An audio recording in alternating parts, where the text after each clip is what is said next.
Hi, welcome. If you're new to the channel, my name's Elliott and you're watching Rickety Ski Reviews. Today, we're gonna be talking about something a little bit different. We're gonna be talking about reviews and the responsibility of the reviewer. Specifically, for those of you who watch tech reviews, I'm talking about the recent controversy with Mkbhd.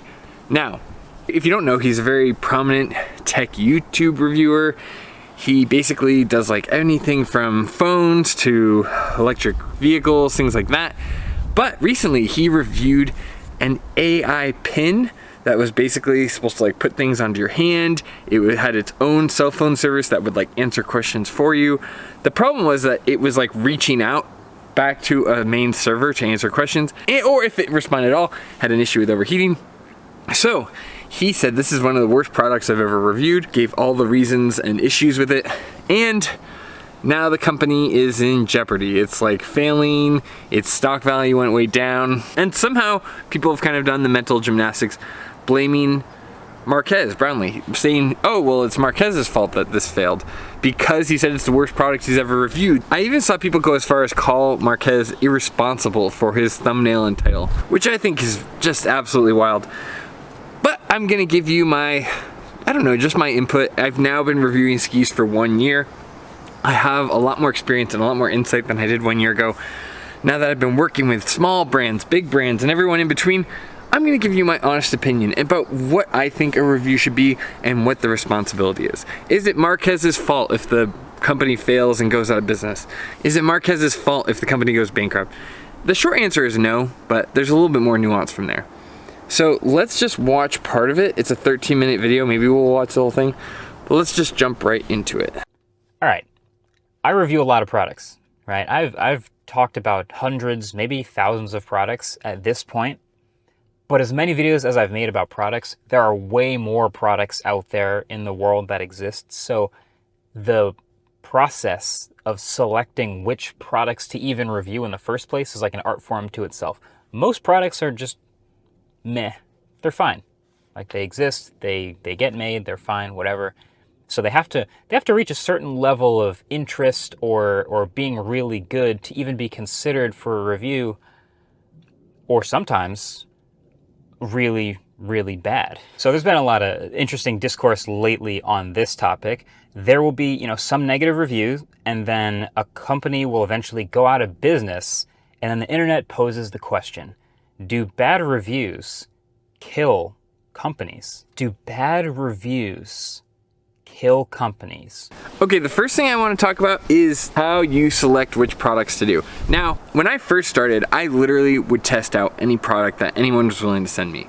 I've never taken money for products, but I said yes to literally everything. And for those companies that sent me stuff early on, I still will say yes to them just because I feel like they did a good job, I liked working with them, etc. But for a reviewer like me, I make part of my money through affiliate codes. It's not a ton, but it's definitely a little bit. It's probably like 25%. It's pretty minor still. But when I look at a product like that, it's a pretty good chunk of change over time, right? Like, so if I do a review on the Atomic Maverick and it's a ski that I really like and I just throw in a link, the people that end up buying it, a percentage goes from them to me. When I work with really small brands, I don't get that because they're not involved in affiliate programs. They don't have that available, which is fine, but it makes it hard to be super incentivized to try every little thing. Now, I'm still small, so I've kind of said yes to everything, but I have noticed just in general, working with smaller brands can be more challenging. Now, there's exceptions like Meyer and Renown and Peak have all been fantastic to work with, so they're not really in that. But I've had like smaller goggle brands where it's like, I just want them to send me product and I'll send it back. Oh, well, what if we give you a 60% discount? And what if it's like, dude, this isn't super relevant anyway. And the fact that you are like kind of nickel and diming me over something silly like goggles, it puts a bad taste in my mouth. It makes me just not want to do it. And two, the smaller brands, those things are more niche. Or I've just had people say they're gonna send stuff and they don't. People who say stuff is on its way and it never shows up. It's fine because I was very busy with how many skis there were out there. But just selecting which brands you work with as the channel has grown, has become more and more challenging, and I totally understand that.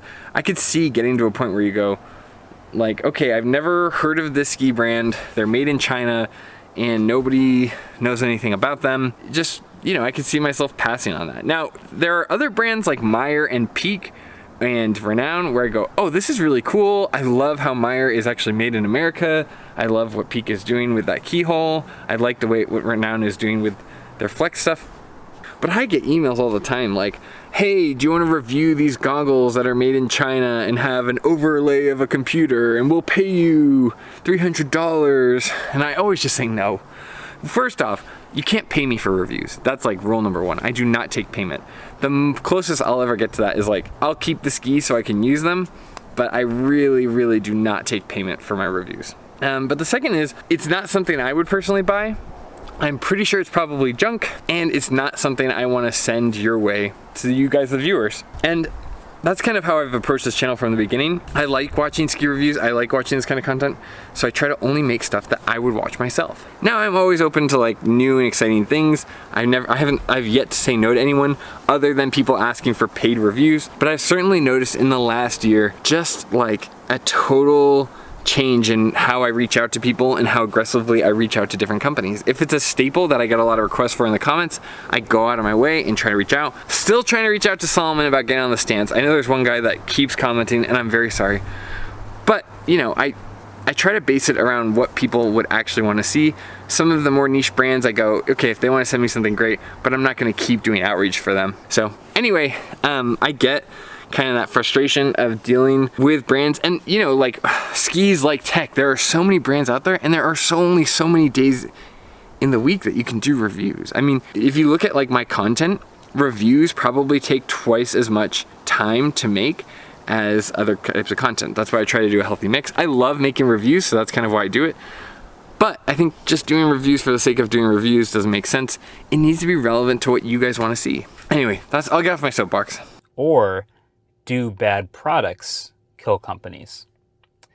I do have a lot of thoughts. So two of the biggest examples that have been pointed to, especially on Twitter, were the Fisker Ocean review that I did and the Humane AI pin from a couple days ago. So the Fisker saga was pretty well documented, but in case you missed it, I reviewed a car, I had a pretty horrible experience with it, documented it, published the review on the autofocus channel, and then a few months later, the entire company appears to be on life support, like likely filing for bankruptcy soon. And now this startup, Humane, you know, they dropped their first product, this pin. I review it. It's not super positive. A lot of people are saying the same thing. And I don't even think Humane is going anywhere, by the way. But I think there is some pretty simple logic we can use to decipher what the real danger is to these companies, which is, do you still get a bunch of negative reviews and then die as a company? First off, can we just talk about how wild it is to have a negative experience with like a phone or something where, yeah, you might be out a few $100s, it's frustrating, but whatever, versus a full-fledged vehicle? You have a bad experience with a vehicle, it might be unsafe. It might be a danger or a hazard to you and your family. It's also very expensive. Now you're out, what, like $40,000, $50,000 depending on the vehicle. I know electric vehicles tend to be expensive. It's such a different thing that reviewers should be hypercritical of these things because people are spending, one, a lot of money, but it's also like their safety, and there's a lot more on the line than like a phone or a piece of tech. Like skis is pretty low stakes poker, and I treat it with the utmost respect. I really try to make sure that I'm telling you guys the truth, the good and the bad, because it frustrates me. And you know, like when I talk about bindings, I try to be very careful because that is a safety thing. But this is much bigger potatoes just from a financial point, right? Like skis maxing out at like 4,000 or 5,000 for the high end stuff. This is 40,000 to 50,000 on the low end. God, but like to put that on the reviewer is so insane. Like that is some serious mental gymnastics. If the product is actually really good. But you know, let's back up for a second. What is a review? Little pet peeve of mine is I think people misuse or overuse that word a lot, but a review is just somebody uses a product and then just delivers their impressions on whether they think it's any good or not, how well it actually worked, and if their honest opinion is if it's good, then that's the review. If it's bad, that's the review. That's basically it. And so I've been an advocate of good independent reviews for what feels like forever now. But the thing about reviews is if they're not honest, then they're basically useless. I really strongly feel like everything that comes from a review, all the consequences and everything that comes around it, everything in the world of an ecosystem of reviews depends on the review being truthful and actually honest. Amen. Thank you. Yes, absolutely. It's absolutely true. That's why I have such a hard time with some of those reviews, like curated or like, I watched one review, it was a smaller channel, so I'm not gonna beat up on them, but they were basically just reading off of Solomon and Atomic's marketing in their video, and I was like, what is the point of this? This isn't a review, it's just marketing for these companies. It's all the time in skiing. There are like a couple of people doing good ski reviews out there, and there's a couple of people I think are like really putting in the time doing a good review, but like half of them, it's glamorized marketing. And when you talk to some of these ski companies, their expectation is like, oh, so you're gonna say this, and it's like, no, I don't do any of that. That's part of why I don't do paid reviews, because that just adds this whole other gross, unethical element to me. So, you know, like that's why I rely on either YouTube revenue or affiliate. And honestly, I don't make really hardly any money doing this. This is more of a passion project because there's this huge void of people being really honest about skis. When I got a ton of heat from my 2024 Nordic Enforcer 100, I said, I don't like the ski very much. It feels limp, it feels dead. And I got panned for that opinion, but that was my honest opinion. And it could have been a bad ski, it could have been any number of things. And by the way, I love the 2025 Nordic Enforcer 99. But the point is, it's always honest. And you know, like, I look at the Headcore 87. I felt some limitations, especially with like my size, but then I see Zach skiing it and I go, I wouldn't buy this, but here's all the good things about it. It's like, there's such a lack of that. There's a couple of channels that do a really good job. I have a lot of respect for my peers in the space, but I just think like it's very limited. The number of reviewers for skis being honest is so limited, and it blows my mind because otherwise it's not even really a review. It just blows my mind that like there's only a handful of people being really honest about it. And the fact that I'm one of the only channels out there talking about negatives blows my mind. What is the point of the review if you're not going to talk about these negatives on a ski? It's so frustrating to me. And there's a lot of people, like I said, that I really respect, but there's just mostly baloney. It's mostly paid marketing. And you know what happens as a result? Like, I have companies that continue to ghost me because of that. I don't know. I don't have to name names, but if you saw me not do a review of a company, it's because they ghosted me this year. There's a handful of them. I'm not gonna call them out. My life is hard enough. But yeah, it's really frustrating. Anyway, Marquez is totally on the money, and it's completely frustrating to me. I saw it in the ski community with YouTube and reviews and things like that, and that's 100% why I started this channel. Honest about things. So I'll just give an example. I've told this story before, but years ago, I remember I reviewed the first Razer phone when it came out. So Razer, gaming company, they make lots of stuff. They're getting into smartphones for the first time, so they made a phone that appeals to the same target demographic of gamers. So, you know, it had a bunch of upsides and downsides. Obviously, gaming-focused features, so it's got like front-facing speakers and a high refresh rate. The battery was pretty big, but also the camera was weak. And I remember the vibration motor was horrible. And I remember calling it out. I remember saying this. Also, the vibration motor in this phone, trash. Straight trash. I'm gonna call myself so you can hear this.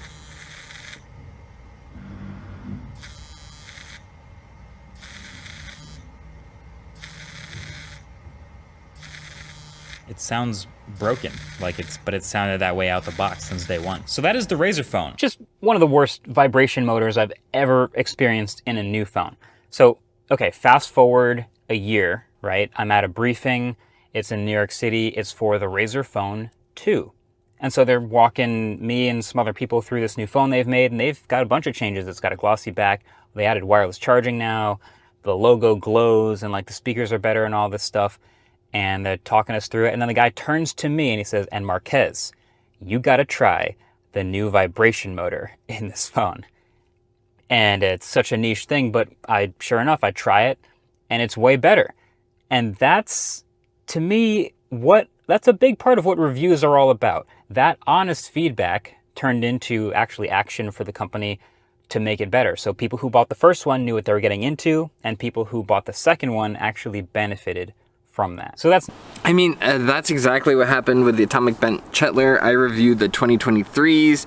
I didn't like them. They were too floppy and wobbly.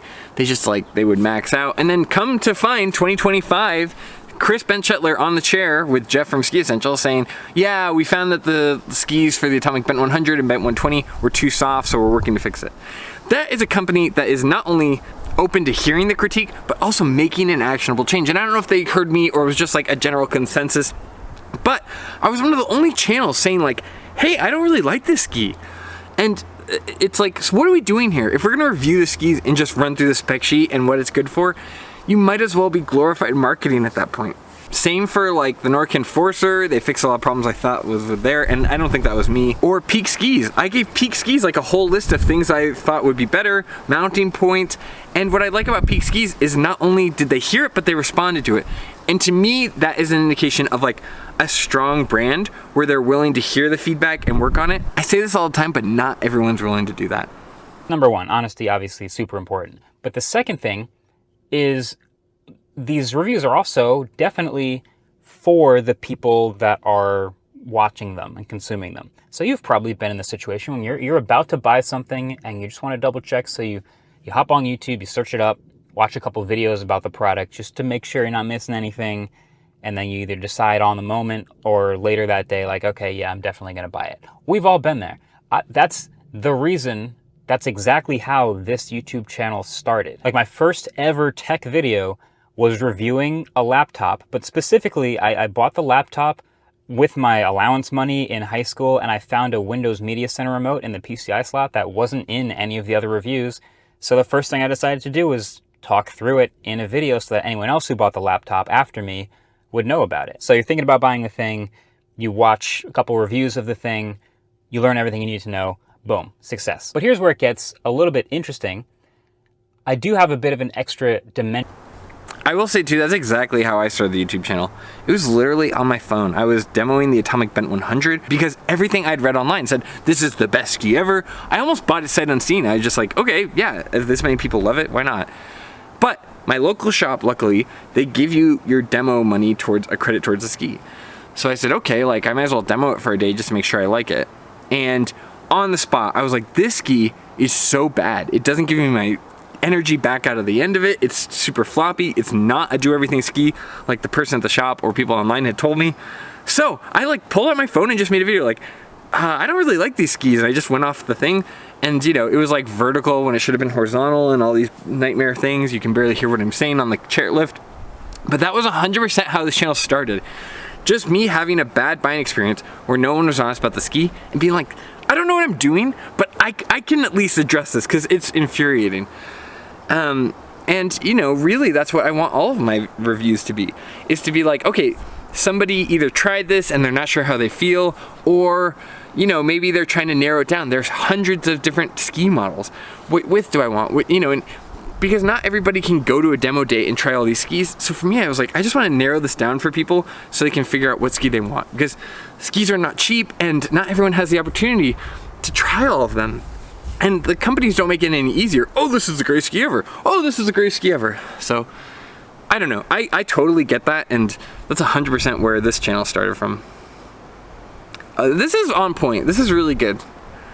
Everything Marquez is saying makes sense, and I think when you put the blame on a reviewer like this, obviously I'm biased, but it doesn't take into consideration the value that the company gets, at least in my case, for almost free. Which is why it's so crazy to me when I have companies kind of ghosting me or not wanting to talk to me. I'm not only are you getting visibility or whatever, I'm not charging you for the review.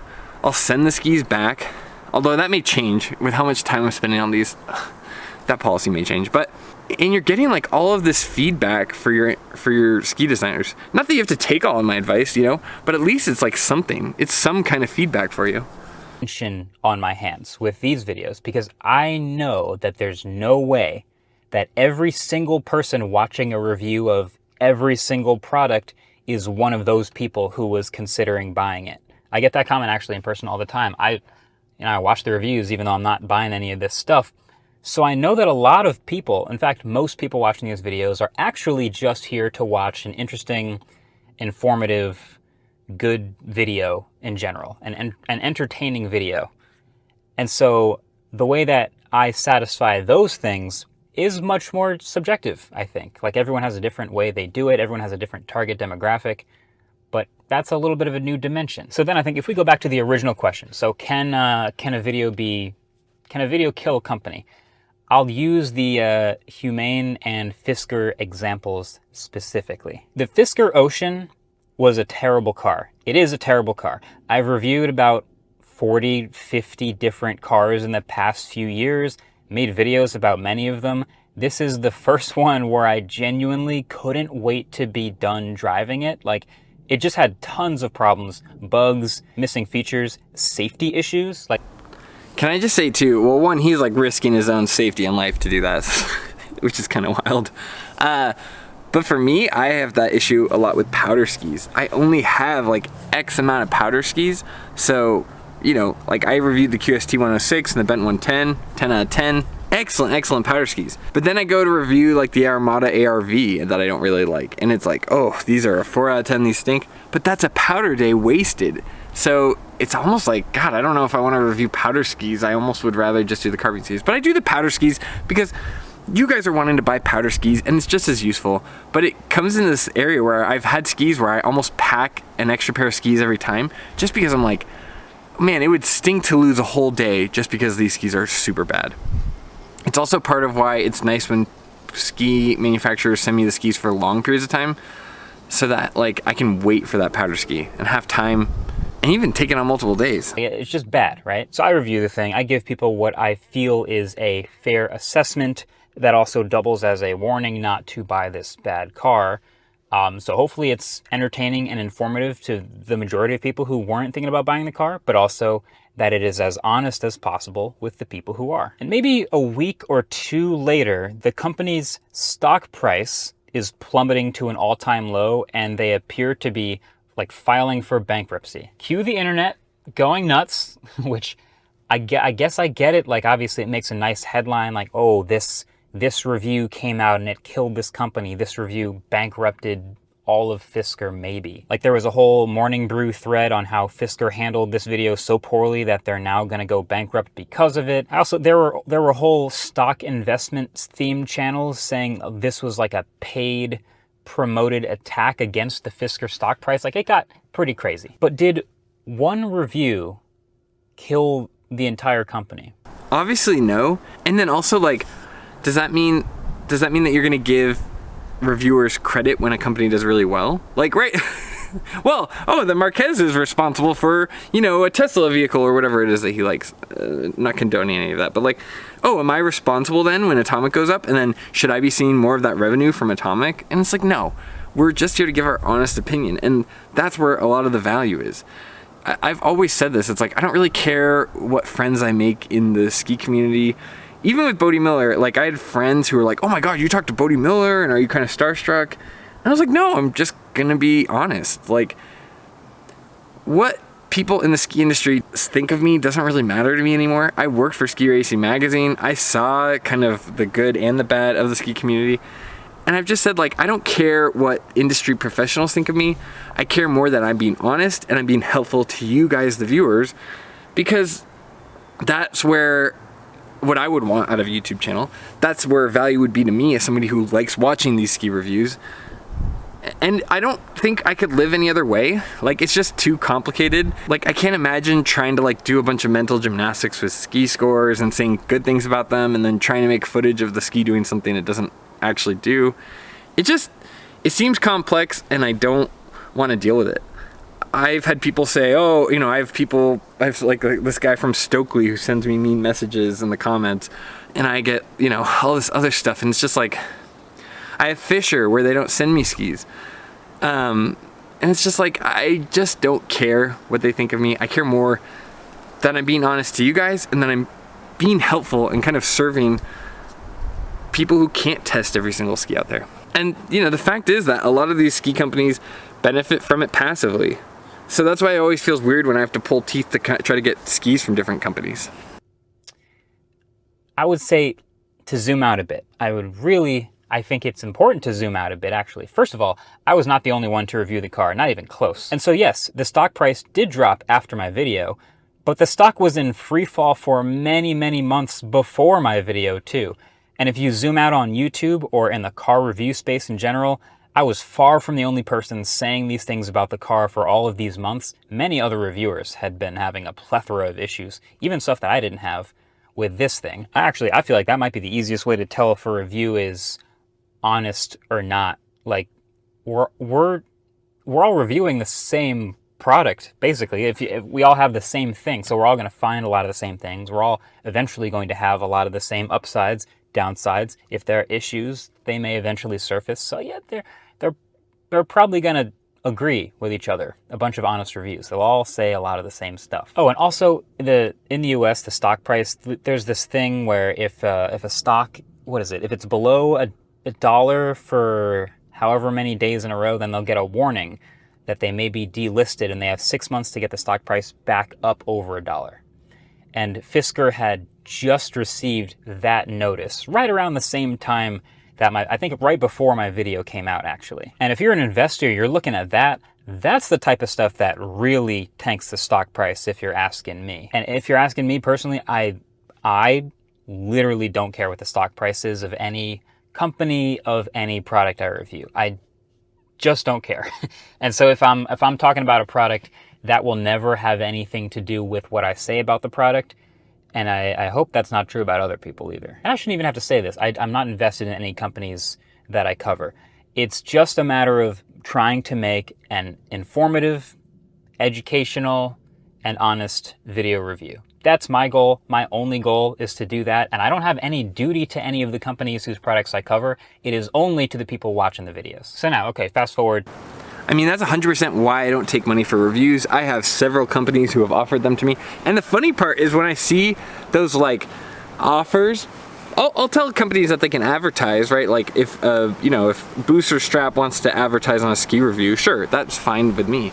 But I'm not gonna let Fisher Boots, sponsor a Fisher ski video. And I've always been that way. I've had several companies who have offered. Some of them is really funny because then I'll see on Instagram other influencers pitching that product. And it's like, really? You sold your soul for $300? Oh my God. There was one actually that I got offered, like a Chinese goggle company. And then I saw their sponsor of the US ski team. I can't imagine being like that. I guess that's why, I'm in the backyard on a playground. But I'd rather just be honest with you guys. It stinks. Like, I wish there were other review channels out there because sometimes I feel a little bit alone. I like Andy Lewicky. I think the guys at Ski Essentials do a great job. But when I go to watch other reviews, a lot of it just feels like paid marketing, and it's frustrating. But anyway, that's, if a little behind the scenes, if you guys ever wondered why that stuff is. Or why you don't see more sponsorships. Because I reject a lot of them. Honestly, if they aren't relevant and it's not something I would buy for me or someone in my family, I don't take them on as a sponsor. To, pretty recently, the Humane AI pin comes out. A lot of the same stuff, right? Like this pin has a lot of missing promises. The things it doesn't actually do super well. The battery life is bad. It overheats. The laser projector is kind of bad. Like the list just goes on and on. I try to be as fair as possible and as informative as possible, but I'm also absolutely not about to sugarcoat or leave anything out to protect any company's $700 device with a monthly subscription. Not into that. But yet, even still, there are some threads blowing up saying it's extra bad what I did to this poor company. And, maybe you could argue, since this is the biggest channel that covered it, maybe there's some extra impact there. But again, I would say to zoom out. I just zoom out again. I was not the first actually even to cover the Humane pin, but I'm also far from the only one to talk about it. And even a little inside baseball, when a product comes out that's this notable or this bad, which isn't very often, a lot of reviewers it's stressful. You want to make sure you get everything right. A lot of us are literally trading notes and trying to figure out when mine died. I've come around on this product a little bit, but honestly, this is partially how I feel a little bit about BOA. BOA has some good uses. I've heard for certain foot types, it helps people fit their boots better. I think if you have arthritis and that little wheel works better than a buckle, sure, I get it. But for the companies out there or the YouTube channels that just declare it's like the next big thing and will only have boots with BOA in the future, that to me feels like a litmus test. Maybe that's a bad example, but it's kind of at least early on how I felt about BOA. I've come around on it a little bit. I think it has some good use cases, but I don't think it's for everyone. And so when I see it being pitched that way, it feels a little bit like a litmus test to me. In 2 hours and overheated on my chest without doing anything, I thought it was like an issue with mine. And I was texting a couple others, and sure enough, they're having the same things happen to them. So we're all trying to be as thorough as possible and making sure our reviews are truthful. And so that's how you get a bunch of truthful reviews. Now you could argue, and I think the guy on Twitter did, that the packaging was too clickbaity, and I totally get that. But I also stand by our title and thumbnail, and especially the end of the title. But keep in mind the dimension that most of the people who see this in their feed and their subscription box have never heard of the Humane AI pin. And this will be the first time they hear about it, and they click on it, hopefully, and then they're delivered with a thoughtful, well-considered, balanced and honest and entertaining and informative video that happens to be a review. So look, I've reviewed a lot of bad products in my day. You might remember some of them. You might remember the dice. Also, like, that's like somebody who doesn't understand how thumbnails work. Like, you have to have something that gets attention. But think about it on the flip side. 4 million people saw this product that probably otherwise wouldn't have heard of it. I'd never heard of this AI pin. If you explained it to me, you know, at a restaurant, I would have no idea what you're talking about. Marquez essentially opened 4 million people's eyes to this product. And so now there's like all this brand recognition, and if there's a second version, people will be wondering, oh, did they fix the issues? At least from a company standpoint, it seems very short-sighted. That's why, like, when I have companies that are upset about things I've said about other companies, it's like, I don't know, it seems silly. It's like, okay, well, put the product in my hands and I'll review it on a case-by-case basis. This isn't an endless indictment of the product. It's just how I feel about it right at this moment. Headphones, or the Red Hydrogen 1, or the Pixel Slate, or the HTC Ultra. The list goes on. But one thing has definitely been clear and consistent throughout all of this, which is anytime the company goes under, you don't get those bad reviews without the product being bad to begin with, obviously. I have a massive amount of respect and appreciation for people and groups of people who are actually making new stuff, like building products. That's the hard part at the end of the day. And we get to get a whole bunch of new exciting things that might change the world, and that's really exciting. But my reviews, technically, are not for them. All that any honest review actually does is just accelerate whatever was already going on. Think of it that way. Okay, thanks for watching. Catch you guys in the next one. Peace. So something different, something new. I think I talked about it in my Peak review. I don't want Peak to fail, even when there were shortcomings I saw, especially with that mount point. And then I tested it and I was like, oh, on this back mount point, this ski is insanely good. It does everything it promises. And so I look at that and I go like, wow, these people made an amazing ski, and I want it to be better, or I want it to be mounted in a way that's better for consumers. I am a huge fan of good skis and people getting on skis that they like. At the end of the day, that's what I really care about. I don't care about all this other superfluous stuff. Oh, well, what color are your bindings, man? And like, oh, it's like, I'm here to help people. And if a product's bad, I feel this weight and responsibility to tell you about it. Honestly, good or bad. And I know I say that in all my reviews, and maybe you guys are sick of hearing it, but I watched this video earlier and I really felt like not only did it give me some good insight, but it resonated really strongly with how I feel about my own ski reviews. So hopefully you guys found this interesting. It's a little different, but anyway, that's the end of the video. If you like this kind of content, please consider liking, subscribing. I will put links down below to all the gear that I use if you're looking for gear. If you want to use that affiliate code, that supports the channel for free on your end. But more than anything, just thanks for being here. Thanks for watching. And as always, I'll see you in the next one. See ya.